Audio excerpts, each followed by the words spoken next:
Ellen from Somerville Public Library with another cooking video. Today we're going to make a simple vegetable soup. It's very customizable and I'll explain about that as we go along. So I'm going to start with cooking onions in a little bit of melted butter. The reason I chose butter is because I think it gives the soup a really good flavor. This isn't going to be like a heavily flavored soup. I'm not putting in garlic or very many herbs or anything, so I think the butter just adds a little bit of richness, but definitely you could use olive oil instead if you wanted to. Then the soup would be vegan. Right now it's not.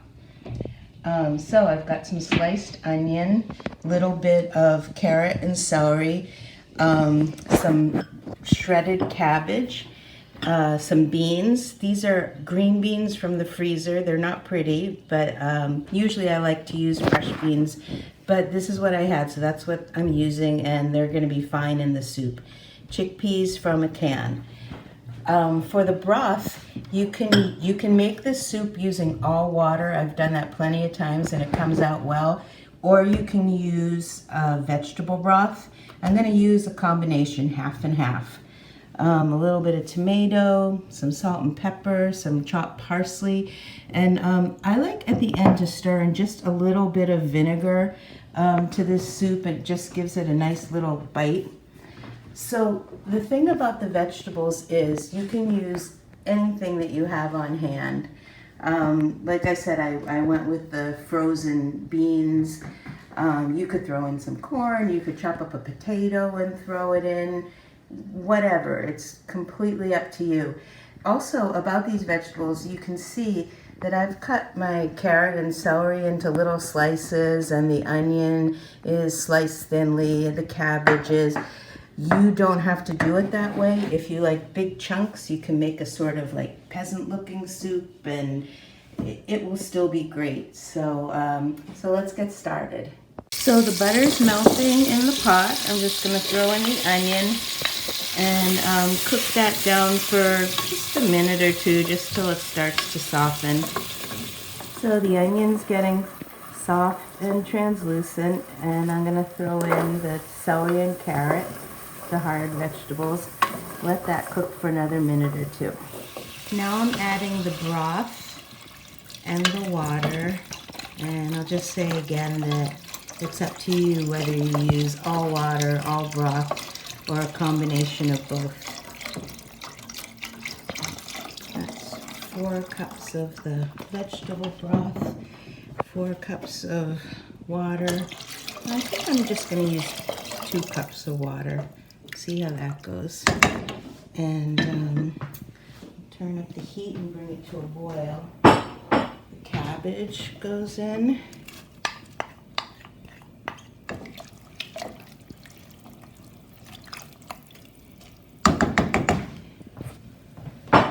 And green beans and chickpeas.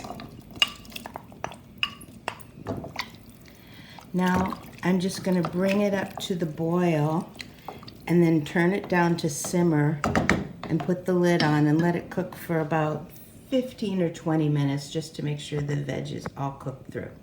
While the soup is cooking, I'm going to show you how to peel and seed and dice a tomato. First you cut the core out.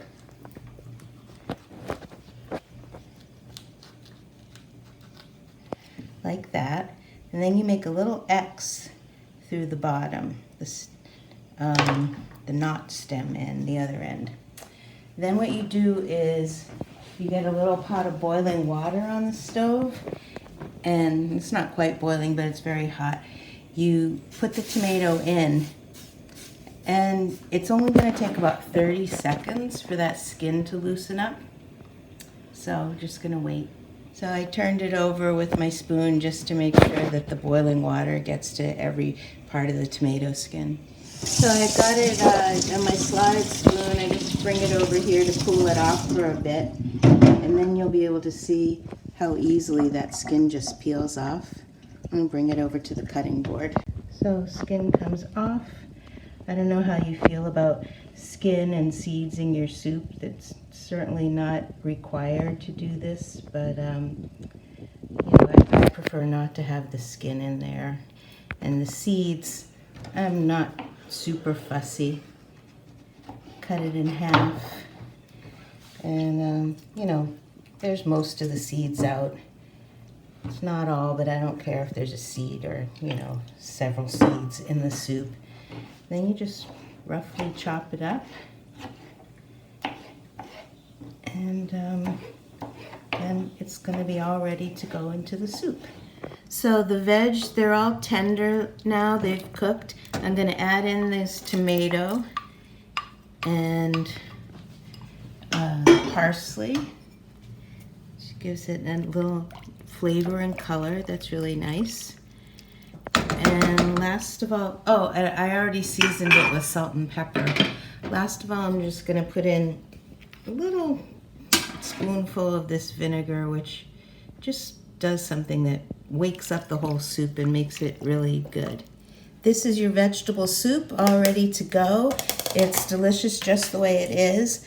One thing I sometimes like to do is stir in a spoonful of pesto. This is the store-bought stuff, but this is another way to enjoy your fresh vegetable soup.